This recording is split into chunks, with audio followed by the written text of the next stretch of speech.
All set. I'm very happy to introduce the next speaker for two reasons. One, she's my wife, and the second one, what she has to show you here today is really important impulse into what we could call the borderland sciences. I spoke earlier about the geocentric space that's been pretty much denied by modern science. The heliocentric space is no doubt there. There's been accurate scientific measurements for hundreds of years, but yet the planets have a profound effect on what we do, the orbits around us.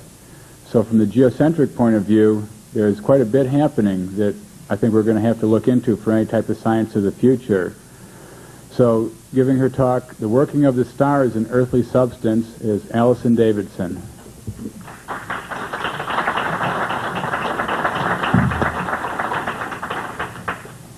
Well, hello. Oh, I could turn this on. Hi. Hello, everybody. It's really nice to see so many friendly faces out there. I really got into the borderland sciences from a more metaphysical point of view. I used to be a professional astrologer, and so I was interested in planetary influences as it affects, personal behavior. And then I met Tom, and he had such an incredible library of the workings of Rudolf Steiner and the scientists who worked with him. And I know some of you are familiar with the work of Lily Kalisko. Lily was a brilliant scientist from Germany who worked closely with Rudolf Steiner, and she was very deeply inspired by his teachings. Together with her husband Eugen, I hope I pronounced that correctly, they worked for decades, proving scientifically and without doubt what astrologers, occultists and herbalists have always known, that the planets aren't merely lifeless spheres of gas and rock spinning through space, but they exert a powerful influence on the substance of the earth and on each and every one of us. The title of this talk comes from a book that Lily wrote called The Working of the Stars in Earthly Substance, which documents the results of her experiments.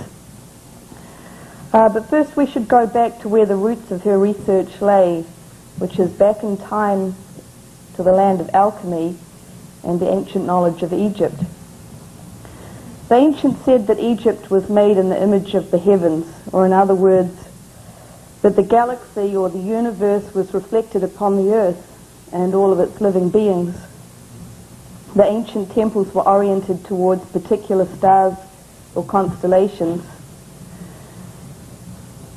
in order to bring down particular energies to the earth and into the consciousness of the people. In fact, the whole of the Egyptian cosmology was focused on the rising of the dog star Sirius, identified with the goddess Isis. Hope this works.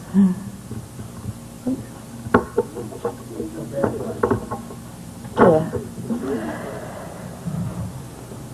This is Isis, or Alset, the creator of all life in her macrocosmic and microcosmic forms.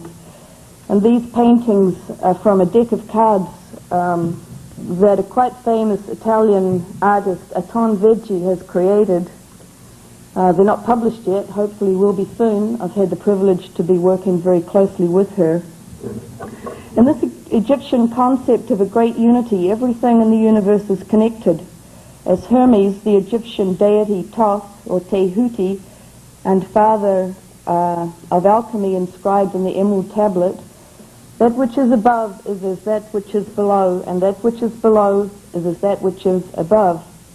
All things have been and come from the one.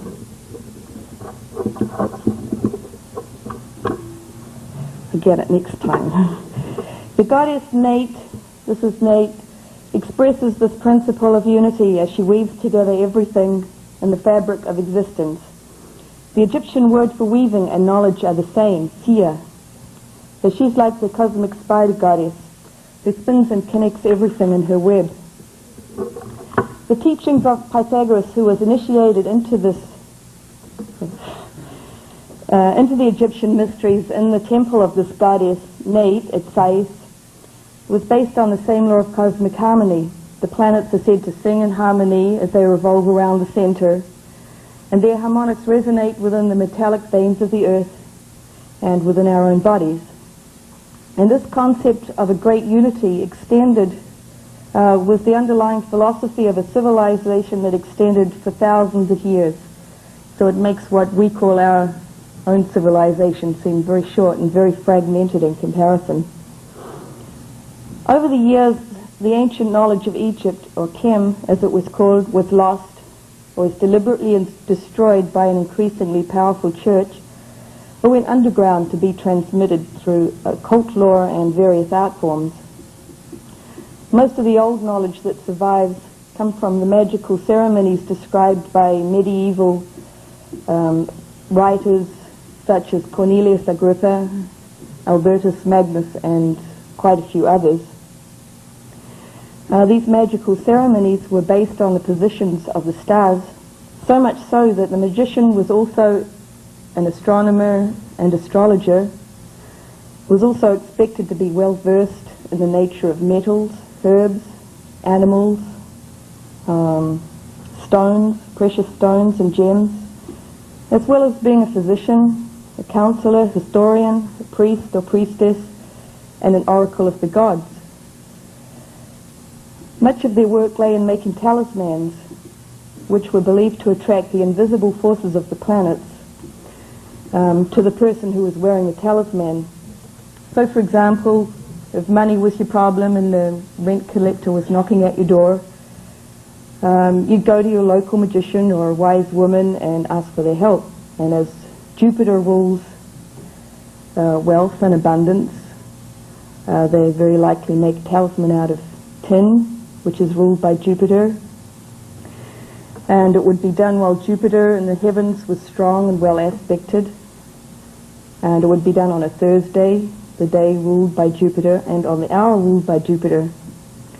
For matters ruled by the sun, the talisman would be made of gold, iron for Mars, silver for the moon, copper for Venus, and so on. So the forces of the planets were in this way activated in the metal. They were reinforced by invocation of the particular deity, and the wealth of Jupiter would then be attracted to the person wearing it, hopefully. Anyway, I've brought some just samples of metals here, just to have them here so you can see them. Here's a piece of tin ruled by Jupiter. It's a pretty common looking metal until we look a little deeper into its real nature. This here is lead, was cast into a sand mold. This is a piece of rough iron which we just found, and we chose it for its five-sided form there, 5 being the number and iron being the metal of Mars. Here's a piece of copper washed up from the sea like Aphrodite for the Greek Venus. Here's some mercury. We haven't quite figured out how to make solid mercury yet. It's a very strange liquid, ruled of course by the fast moving planet Mercury. Here's a piece of silver ruled by the moon. And here's a gold coin, piece of gold called the earthy sun by the alchemists, as the substance of perfection.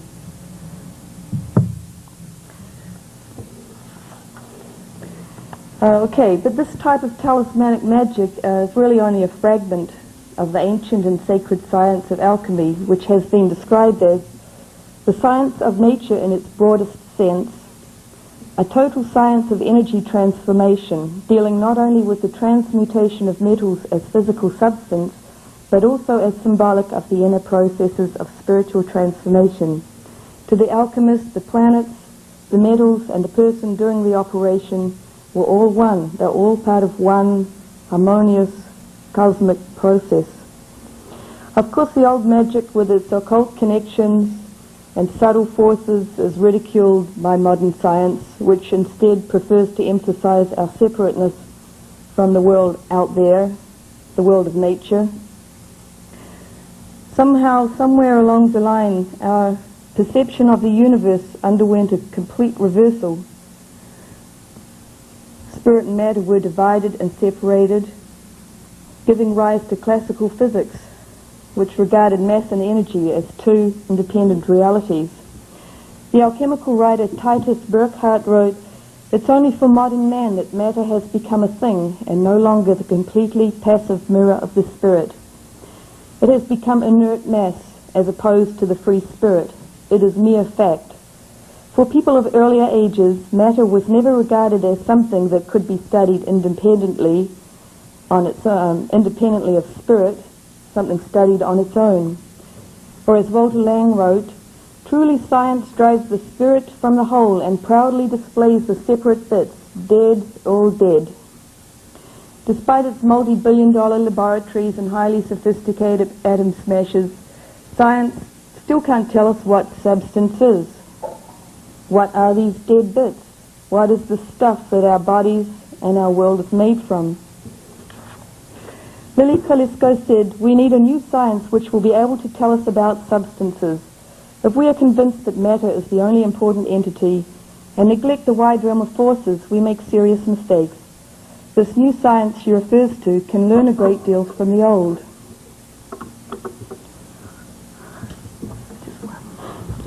This is the Egyptian goddess Nut, the goddess of space. The sacred science of Egypt describes in hieroglyphic form the evolution of matter from a primordial matrix of energy called Nuit. That's the male and female aspects. This is the female aspect here. Through the sacred Ogdoad, which is the four pairs of elemental primordial gods, or spiritual principles. The Hindu Tantras also define four elemental phases of evolution from pure energy into all forms of manifestation. This concept is echoed in the words of a contemporary scientist, Rudolf Hauschka, who I'm sure a lot of you are quite familiar with, who describes matter as crystallization of macrocosmic processes. He says, "What we call substance on Earth is cosmic process in a fixed rigid form. Earthly materiality and cosmic being are the two poles between which nature unfolds her myriad manifestations. So within matter we can begin to see the forces of the stars working, not dead, but part of a continuous and evolving cosmic process." With its dead world view of the universe, science has effectively isolated itself from the cycles and seasons of nature and from the subtle invisible forces streaming in from the cosmos. But thanks to Lily Kalisko and other open-minded pioneers, that a new science is emerging, like the alchemical phoenix from the ashes of the old. Back in the 1920s, Lily and her husband began a series of experiments to demonstrate the cosmic forces working in earthly substances, the relationship between the planets and the metals that they were said to rule by the ancients. Out of the thousands of experiments that she recorded, I've chosen only a couple here, carried out during solar eclipses, to show how the nature of the sun is mirrored in the metallic salts of gold, and how the forces of the moon are shown working in its own metal, which is silver. In the case of gold, Lily used a solution, 1% gold chloride solution, poured into a glass vessel with a strip of filter paper inserted into it, and as the solution rose into the filter paper, it reached a certain boundary and then it crystallized, and photographs were taken of these and they were studied. So you get a characteristic picture of the crystallization of gold and of silver. For silver she used a solution of silver nitrate. Lily wrote, "In the case of the pictures of silver, we find that the wealth of forms is so great that it is impossible to present one picture only of silver. Like the moon, it's forever changing its form. In the case of gold, the colors are so rich that many pictures must be observed before we can realize the nature and character of the metal. The colors that make their appearance vary between pale yellow to dark violet, and these colors appeared even in a dark chamber, proving that light had no direct influence on their formation. A solar eclipse in 1927 and another one 20 years later provided great opportunity to study the working of these cosmic forces within the metallic salts. And Lily carried out crystallization experiments before, during, and after the eclipse, and she discovered that during the darkening of the physical sun, while the moon was covering it, the typical picture of gold changed dramatically. The gold chloride lost its power to rise, and the usual pure luminous colors became dark and dirty looking. After the eclipse had passed, there was a definite return to the normal appearance of the gold, but the influence of the eclipse lingered for several days. There were several days before the gold chloride regained its power to rise completely. Lily was also interested to study the behavior of gold in relation to other metals during the time of the eclipse, as well as the experiments with gold and with silver.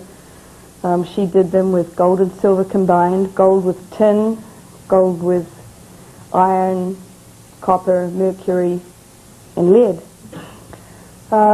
We've got some slides here taken of her photographs, which I'm going to show you. These were taken back in the 1920s, so you have to allow for that passage of time. Anyway, these will give you a general idea of the working of the gold and tin chloride during the time of the eclipse.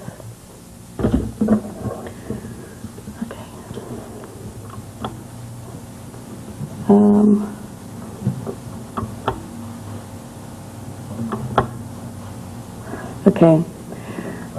This is a normal picture of tin and gold in color. Most of the other photographs are in black and white, but this is to give you an idea of what the crystallizations look like. The top picture was taken on June 12th, the bottom on the 24th, 5 days before the eclipse. These are normal pictures again of the tin gold solution. The top picture was taken 24 hours before the eclipse. The bottom picture was taken on June 29th at the exact time of the eclipse. It's the picture down here. Lily describes the usual golden yellow color as changing into black hue. At the same time, there's a strong precipitation.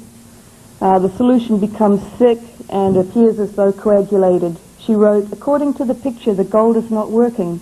The pictures of tin and gold have a rule, something extraordinarily pure and delicate about them, but here there is merely an upward suction of empty water.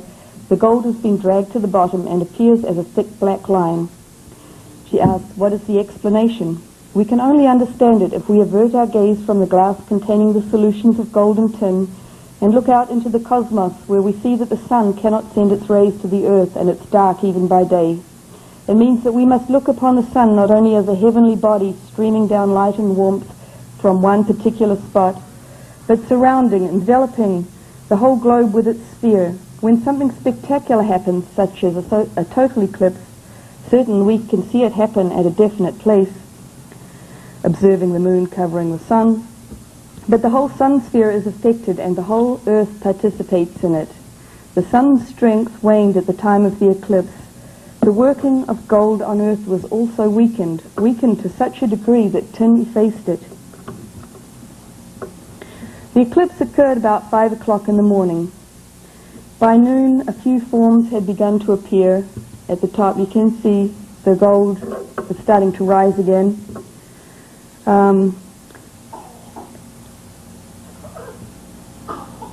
And later in the day, the forms are still increasing and becoming more defined there, and they're described as turning into a magnificent dark reddish purple.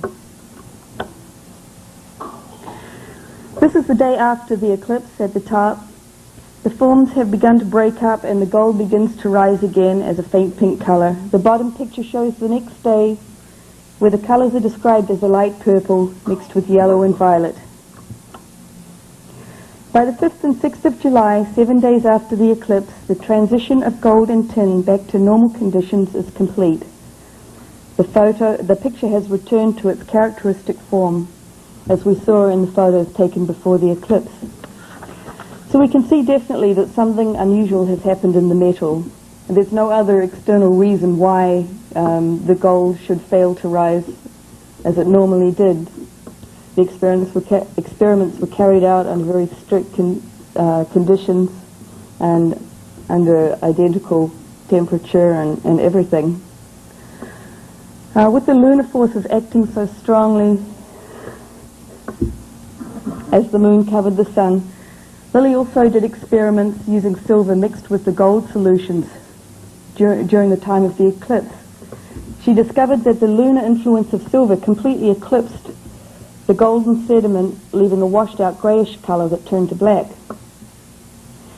As gold was identified with the sun and called the earthy sun, an incarnated light, by the old alchemists, so silver has always been ruled by the moon.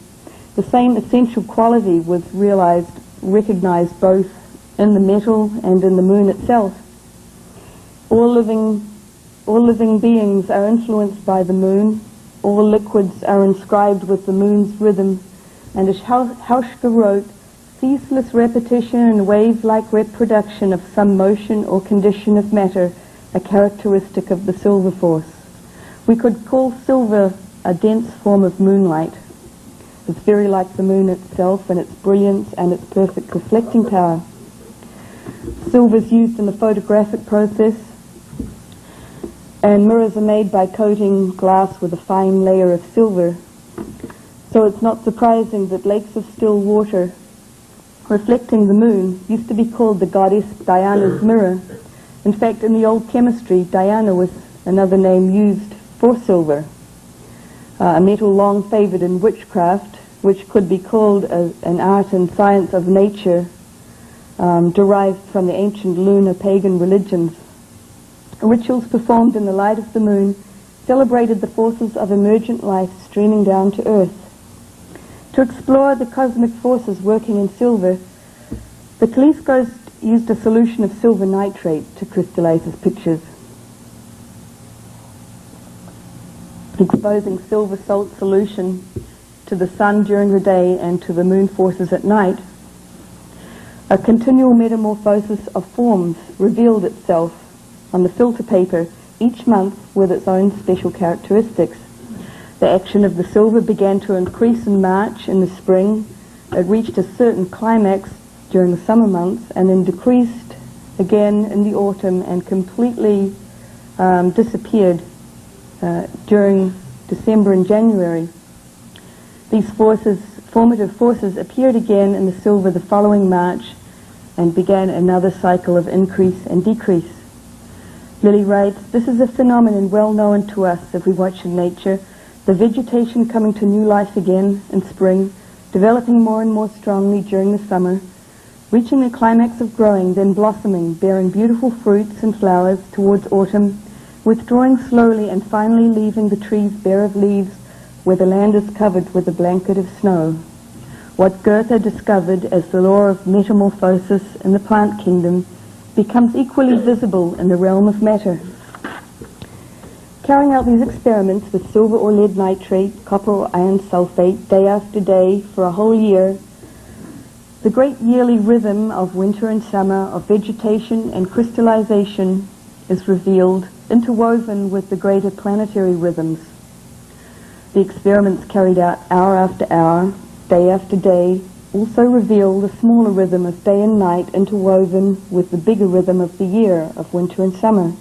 And here again we find the planetary forces interwoven. But coming back to these silver experiments, the Kaliskos describe these pictures as a kind of archetypal photograph made by the silver alone. Influences which pass through the universe, which we are unable to observe with our eyes, show themselves through such a substance as silver. So we find silver as a metal, representing the formative force of the various seasons and the various moon phases. With a silver solution alone, Lily made another series of pictures before, during, and after the eclipse, each picture showing a definite force that was ruling the substance and regulating the inner structure of the picture. I've got a few more slides here. Yep, that was still there.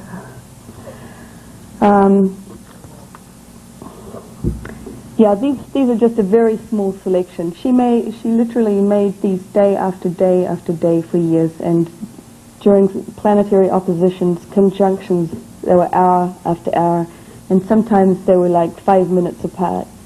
Thousands and thousands of experiments for years. So this is just a very, very small selection.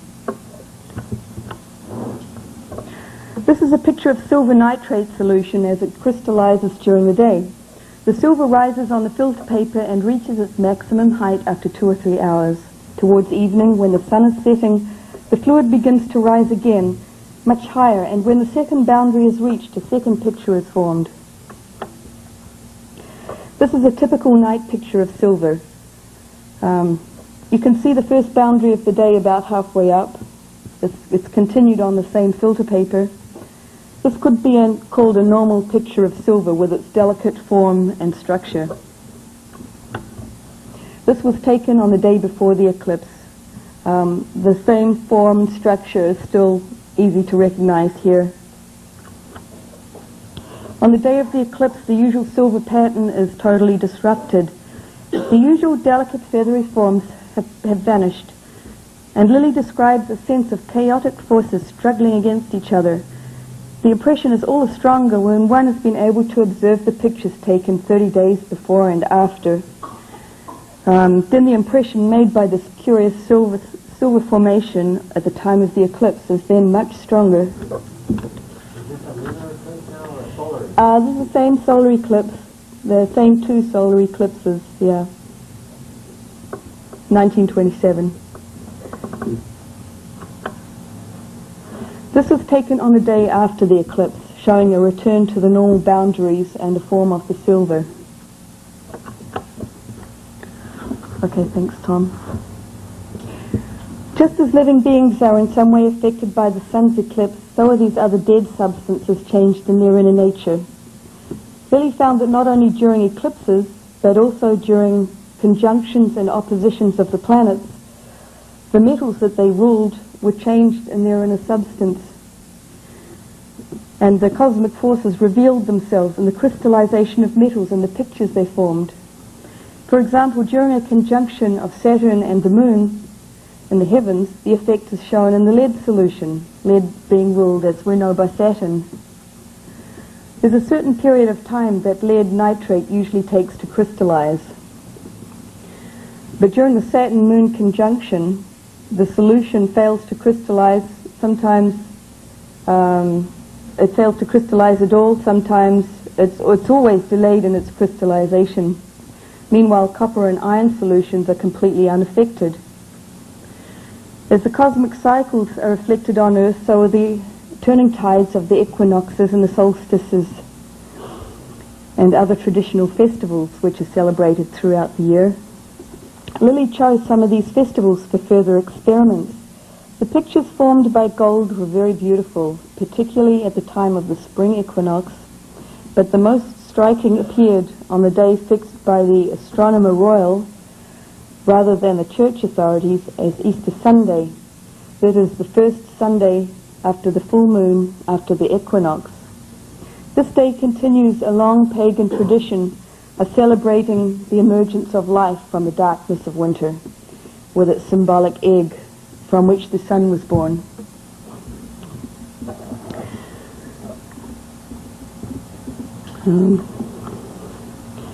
If you remember the pictures of silver nitrate we just saw before, usually has a well-defined boundary, a fine, feathery form. I think I can show you, just to...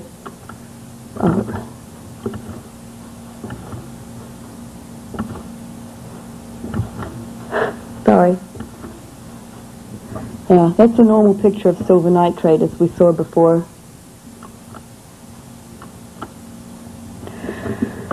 This is a picture of silver nitrate taken on Easter Sunday, 1927. The usual form of the silver has changed completely, and we can see something that looks like an embryonic form, something almost like a flower bud or a seed or an egg pushing up from beneath the earth. But are these experiments repeatable as science demands? Year after year, Lily did the experiments, watched the results, and came to the conviction that substances do respond in a unique way at certain times of the year. This is a picture of silver taken on Easter Sunday the following year. It's not identical with the previous picture, but it's very, very similar in form. We can see the same forces at work on the day of this ancient festival.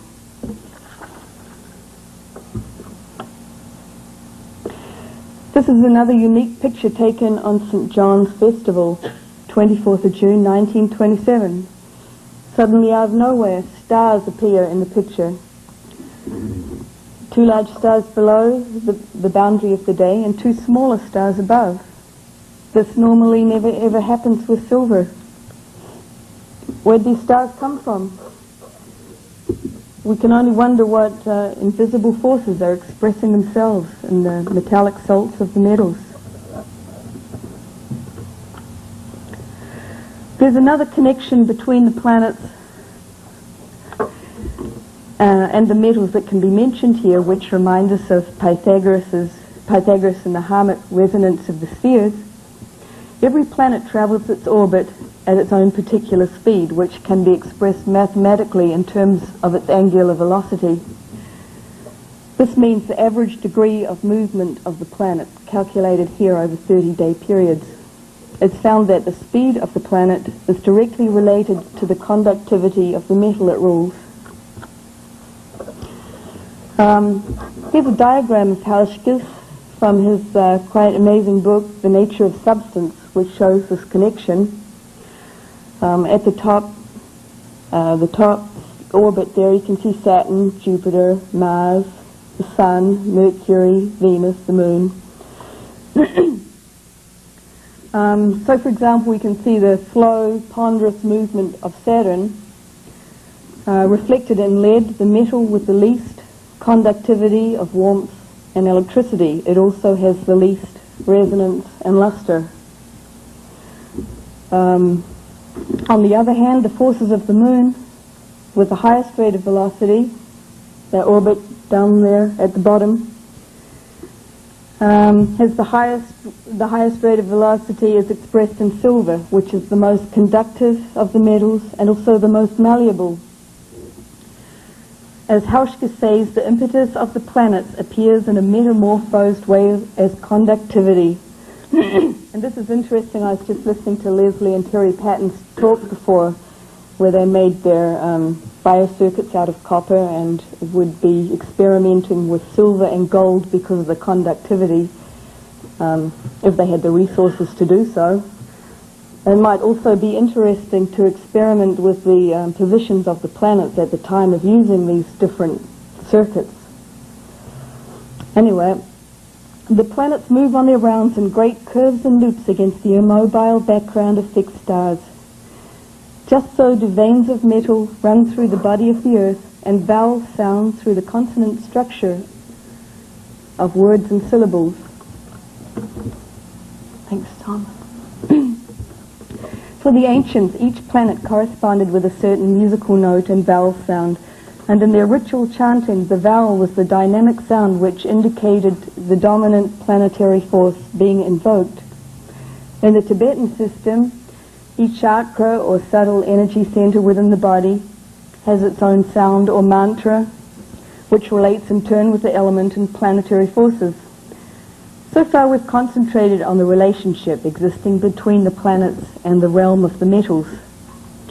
But what about the connection of the planets with the plant kingdom?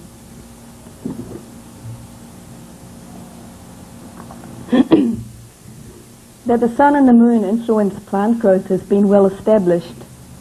But can we see whether the planetary forces or the other planets can be seen working in the substance of the plants? The old herbals, such as the well-known Culpeper's herbal, give the description and the medicinal properties of the herbs, but they also give the planet, which is said to rule or govern that particular herb, and even under which constellation it is supposed to be gathered and prepared. Botany and medicine, astronomy and astrology are all connected here in a holistic science.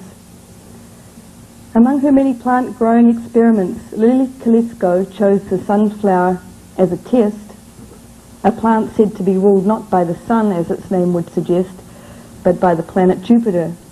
Rudolf Steiner had mentioned that the planetary forces can be seen at work in the color of the flowers. So, for example, the planetary forces of Mars could be seen at work in red flowers, such as a red rose. The influences of Saturn could be seen in blue flowers, and the influences of Jupiter could be seen in white and yellow flowers. Having already discovered that tin is undoubtedly influenced by the planet Jupiter, Lily went on to find out whether tin had anything to do with sunflowers. She made little dishes out of the various metals. For mercury, she just poured mercury into a little dish. She put rainwater in these dishes, and she put sunflower seeds from the same plant into these dishes. And sure enough, the seeds in the tin dish germinated first after 24 hours, twice as fast as the seeds in the mercury, and over 3 times as fast as the seeds in the lead dish. To explore this further, she also treated the seeds with the 7 metallic salts from the 1st to the 60th potency, over 2,000 plants in this one experiment alone. Again, the seeds treated with tin were taller, stronger, and healthier than all the others. In fact, the sunflowers treated with gold didn't do at all well, so it was obvious that tin was the most favorable metal for the growth of the sunflowers. To take this a step further, Lily also germinated seeds during the conjunction of Jupiter and the Moon, and also during the opposition of these 2 planets. Again, the seeds treated with tin, this tin chloride, the sunflowers grew much higher and better during the conjunction of these 2 planets than during the opposition. And even the seeds which were germinated in a rainwater control grew much better during the conjunction of Jupiter. Lily carried out exactly the same experiments with marigold, with its yellow golden leaves, said to be ruled by Jupiter, and with maple seeds, said by Culpeper to be ruled by Jupiter. And again, the best results were obtained with the tin chloride at the time of the conjunction of Jupiter and the Moon. These studies of the Kaliskos, documented in their wonderful book called Agriculture of Tomorrow, opens up a vast new field of what we could perhaps call celestial agriculture.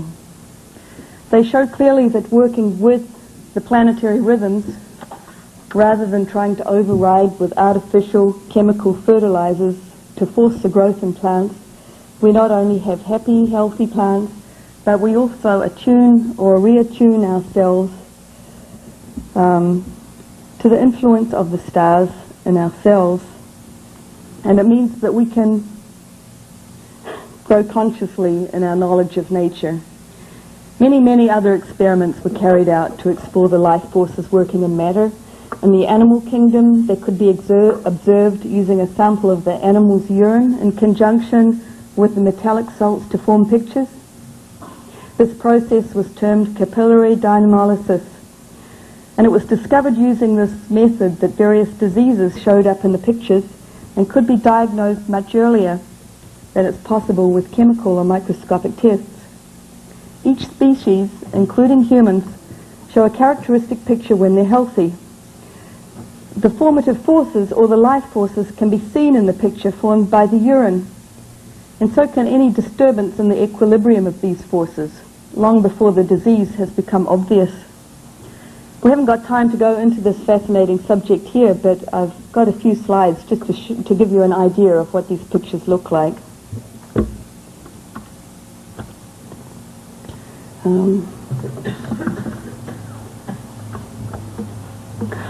Okay, this is a picture of cow's urine with silver nitrate added on the left. And here on the right is the process reversed with urine added to the silver nitrate after it's crystallized. Here we can clearly see the flame-like forms of the life forces streaming through the picture. It's full of life. It's no wonder that cow manure is such a wonderful food for plants, a substance able to bring the life forces down into the earth. This is the urine of a healthy person added to crystallized silver nitrate. The health is shown in the color and clarity of form in the picture. And I wonder if you could guess what animal this urine sample came from, with its antler-like forms and powerful life force. Well, it's a picture from a characteristic picture of a healthy stag, revealing a connection that runs through the animal from its antlers to its excretions. It's no wonder that the stag was revered as the horn god by our ancient ancestors. Finally, here's some pictures of honey, one of the most valuable foods available to us, truly called the food of the gods. This is California honey crystallized with gold chloride. You can see the wonderful, well, I hope you can from out there, see the wonderful delicate patterns formed by the living forces in the honey. This is another picture of honey, this time from New Zealand. The pattern formed is not exactly the same, but it's very similar. It can be identified as honey rather than some other substance. This, in comparison, is a picture of saccharin, which I'm sure you're all familiar with. It's a purely chemical substance. It's 300 times as sweet as sugar. Here we can find no living forces present at all. It's a completely dead substance. And is this the kind of substance that we want to put into our bodies?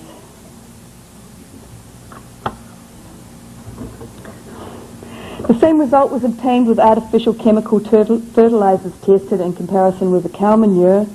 They showed themselves to be completely devoid of the life forces, and using them we're giving nothing back to the soil.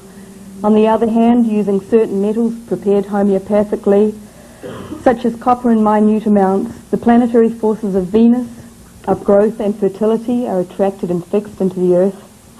Once these same copper forces were fixed into the earth through ritual sex in the fields, and I'm sure that they grew very happy and healthy plants and very happy people too.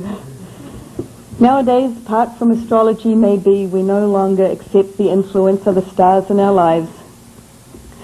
And yet, whether we realize it or not, with the names of the days, each day of the week, we are reminded of our connection with the planetary rhythms.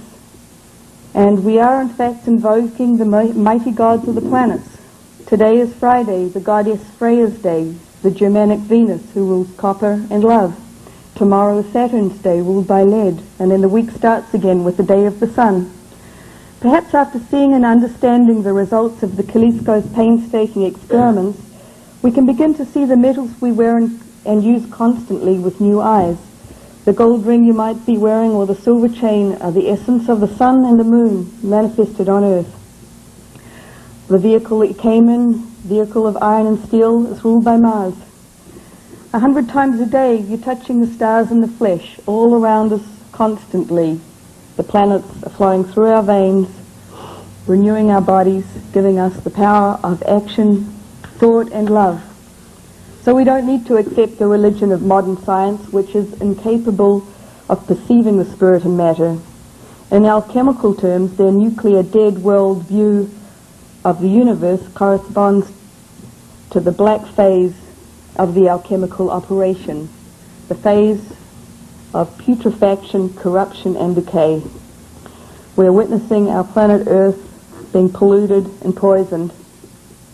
Here the spirit, represented by the sun gold, appears to die, suffocated in the chaotic realm of Saturn lead.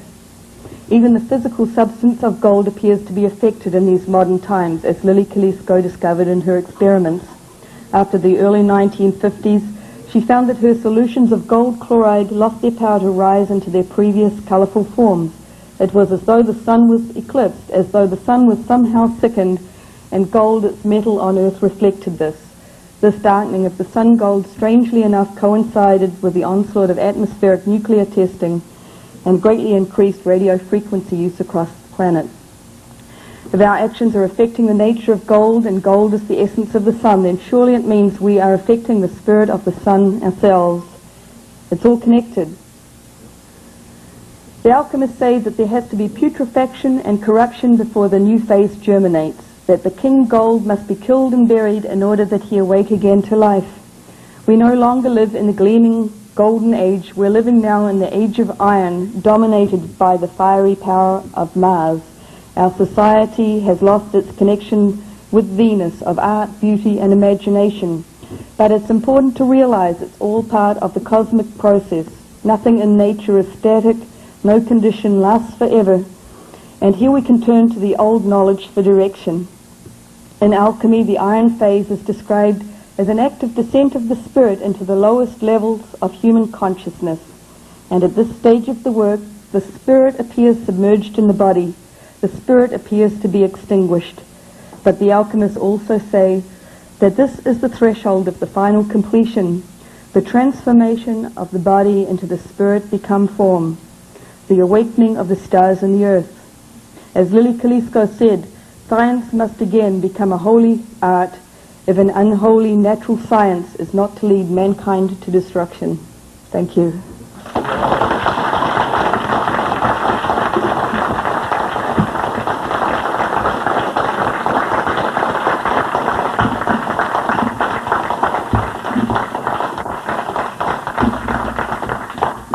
Any questions, comments, or whatever out there? Yeah. Thank you for your very scholarly presentation. It seems like Kalisto was showing, actually proving. Sorry, I can't see you there. She's actually proving the doctrine of finitude in a way that Delaware did with radionic photography and so on, that a substance will create a form related to its own etheric archetype or signature. And in medicine, use of Bach flower remedies, use of homeopathic remedies, you can show this too, that something about the way that the life force of a plant is expressed, or a mineral for that matter, is related to medicinal use. And so again, it's another showing of a pattern, an energetic pattern, which is inherent in substance. Yeah, exactly. Yeah. And it's amazing, she was such a brilliant scientist, and she worked her whole life, and you won't find her in any scientific textbooks. Yeah, Carrick. Yeah, have you ran across any workings by Bose, his cresograph? Bose. B-O-S-E. He's got a machine called the cresograph. Yogananda, in Autobiography of a Yogi, he mentioned it. India's greatest scientist. It's under a thing there. This is back in the 30s, and at that time, he had a microscope that could see 1 million times, 10 million times. And this instrument, he would study metals, the living properties of metals, and he put like a substance on the metal, a poison, and the metal would cease to operate, would just stop, and things like that. I just wondered if you ran across any of that. No, but I certainly like to look into it. How are we doing for time, Tom? A few questions. Yeah. I was just talking to Dennis Klosek. Is he out here? He had something very, very interesting to say about Lily's experiments, just something he came across. Would you like to tell us about that? Yeah, it's just that Callisto was working with metallurgy. She got her early training as a metallurgist. And she was working in the alloying of tin and zinc and copper, which is brass. So she was finding that there were certain times in which the tin and zinc and the copper would alloy in a harmonious way, and other times when they would not, when the conjunctio would not be complete. And this was brought to the attention of the authorities. It was during the war, and there was a factory in Germany that was making casings for shells. And with the First World War. And they had found that there were a number of times when the shells would blow up in the breech of the cannon, that when it came time for the explosion to happen, that the alloy for the casing would leak and would open up and blow the cannon up. And they brought Lily Callisto in to find out if she had any ideas. But she looked through their records of the times when the shipments were of those particular shells, and she took it back and looked in her ephemeris and started working with the numerical data. We found out that the times that the shells were defective were times when it was not a good situation for Jupiter and Venus being in conjunction with one another. That this inclined proper alloying of the two metals. And she told them that in the future that if they would avoid certain times when Jupiter and Venus were in a particular relationship, they would have no more problems, and that's what happened. Thanks, yeah. Okay. Yeah. Oh, sure. Any other questions? Yeah. Take one more. You didn't mention the outer planets, Uranus, have to include, are they related to some metals? Have you found anything related? Yes, I'm sure they are, and that's something that I've really got to look into.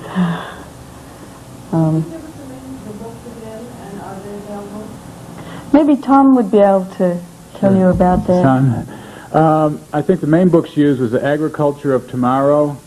All these books are pretty much available through the Biodynamic Association, whose address I don't have now, but can be found. They're on the East Coast. They have a number of different addresses, but they have a central office they sell books out of. There's The Working of the Stars and Earthly Substances, which was the record of the experiments in 1927. From Gold in the Sun, the record of the experiments in 1947. The working of, Spirit in Matter, which was the one showing the festivals. And we actually have a couple of books by Eugen Kalisko on zoology and such downstairs in our bookstore. Very hard to find some of their books, but we've been working hard to track them down and make this information more readily available. Yes? There are also two books by a lady named Agnes White, who did a whole series of chromatographs dealing with Mercury. One of them is called Moon and Plant, and the other one's called The Signature of the Planet Mercury. I've seen those books listed. I didn't know what they were about. It's the same type. She was a student of Callisto. She took this off in a different direction. She found there are other lunar rhythms that would change some of the pictures. And once they found that, like the rhythmic motion of the nose and stuff, there were other deeper rhythms that were associated with it. It's a very interesting book also. Agnes White. We'll have to get hold of Yeah, those. thank you for that, Dennis. Okay, well, if everybody'd like to, just take a brief stretch, probably don't want to go anywhere. This next talk is going to be a really good one, too, by Dr. Carl Merritt. So why don't everybody stretch and relax for a minute, and we'll switch our slide carousels and let Alison get out of the blinding light. Sure, Very good.